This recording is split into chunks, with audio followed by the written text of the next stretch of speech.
My name is Jonathan Zamora, and I'm going to be speaking about two topics of ethics: attitude and cooperation, and what importance they have for those who work in the field of radiology.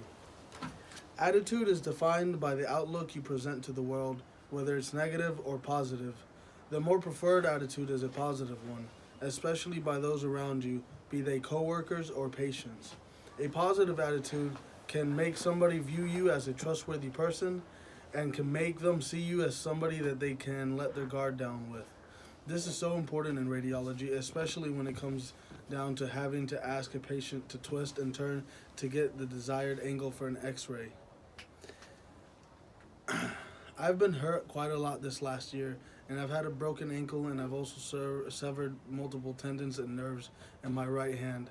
Because of this, I've been in and out of hospitals, and I've had an extensive number of x rays taken.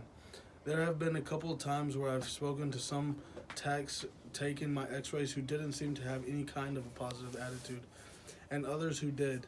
And I was so much happier and willing to work and being compliant with those who had a positive attitude. A positive attitude leaves a lasting impression with employers, coworkers, and patients. A positive attitude in the workplace can earn you respect and even make you feel better about your life and how you participate in your occupation. It could also help build relationships with those outside your area of expertise and even those within. So if a time ever arises where you need help or don't understand something, others will be much more willing to help you, making your job easier and allowing you to work more efficiently. Cooperation comes down to working with others and accepting others' plans and views, even when you don't want to. There will be times when maybe you don't like someone, or the way they work. But to work efficiently and make the patient the most important objective, you'll have to make compromises. A personal story I have comes from something I've seen while in the ER at Children's Healthcare of Atlanta.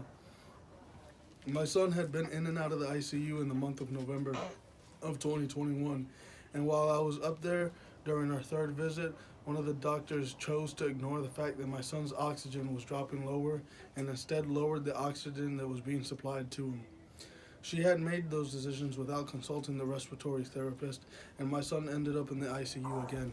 A little cooperation between the two would have gone would have gone a long way, especially when it comes down to important decisions about a patient's health. Cooperation is a key component when it comes to working in hospitals and can be essential in someone's treatment. Cooperating can mean having to agree and compromising to work more efficiently, but also having to set your ego aside and admitting that there is maybe a different way or considering maybe you may be wrong.